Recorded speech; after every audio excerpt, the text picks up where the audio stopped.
বাচ্চাদের special day গুলো বাচ্চারা একটু আনন্দ করে নিজেদের মতো করে কাটাতে চায়, আর এর জন্য বাচ্চাদেরকে আউটডোর প্লেগ্রাউন্ড বা কোনো পার্কে নিয়ে যেতে পারলে সবচেয়ে ভালো হয়। বাট সবসময় তো আর সেটা পসিবল হয় না। In that situation Babuland is the best option. আমি আমার বাচ্চাদেরকে এরকম প্লেগ্রাউন্ডে মাঝে মাঝে একটু নিয়ে যাওয়ার চেষ্টা করি। সেটা ওদের ডেইলি লাইফে অবশ্যই পসিবল হয় না, কিন্তু ওদের স্পেশাল ডে গুলোতে আমি চেষ্টা করি। তো বেশ কিছুদিন ধরেই আনিসা বাবুল্যান্ডে যাওয়ার জন্য বায়না করছিল, তাই ওই দিন সন্ধ্যাবেলা ওদেরকে নিয়ে বের হয়েছিলাম। তবে এবার আমি ভিতরে ঢুকিনি, এবার গার্জিয়ান হিসেবে ভিতরে ছিল আদিয়াত, আর আনিসার নানু ছিল আনিসার সঙ্গে। আদিয়াতের হাইটটা একটু বেড়ে যাওয়ায় এবার ও আর বেবি টিকিটে ঢুকতে পারে নাই, তাই ওর মনটাও একটু খারাপ ছিল এবার। তাই ও আসলে আনিসাকে এবার গাইড করেছে খুব সুন্দরভাবে, বড় ভাইয়ের দায়িত্ব পালন করেছে আর কি।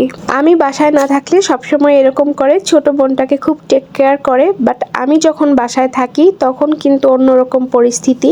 আমি যখন বাসায় থাকি তখন খালি আমার সাথে মারামারি করে। মা জানো বাবুল্যান্ডে কিন্তু ওই দিন আমার খুব মজা লেগেছিল। তাই নাকি? তুমি কি কি করেছিলে ওই দিন বাবুল্যান্ডে? আমি খেলেছি, আমি নাচছি, আমি ড্রয়িং করেছি। সত্যি? হ্যাঁ। খেলাধুলা করেছো, ডান্স করেছো আর ড্রয়িং করেছো? খুব ফান হয়েছিল? মজা লেগেছে তোমার? হ্যাঁ, আবার ট্রেনে উঠছিলাম। ট্রেনে উঠেছো? হ্যাঁ। ট্রেনে উঠতে ভালো লেগেছিল?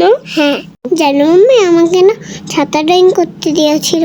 ছাতা ড্রয়িং করতে দিয়েছিল? হ্যাঁ। আর কি ছিল? আর বৃষ্টির পানি।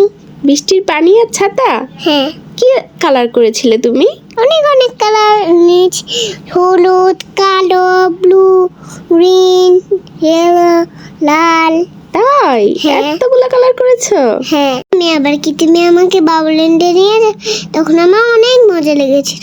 তাই? আবার বাবুল্যান্ডে যেতে চাও? আচ্ছা ঠিক আছে, বাবা আসলে বাবাকে বলবো নিসা আবার বাবুল্যান্ডে যেতে চাই। ওকে? ওকে। তুমি যদি না বলো তাহলে তুমি বলবে। আমি বললে যদি বাবা না শুনে, তুমি বললে তো বাবা শুনবেই, তাই না? বাবা তোমার সব কথা শোনে না? হ্যাঁ, বাবা আমাকে ভালোবাসে, বাবাকেও আমি ভালোবাসি।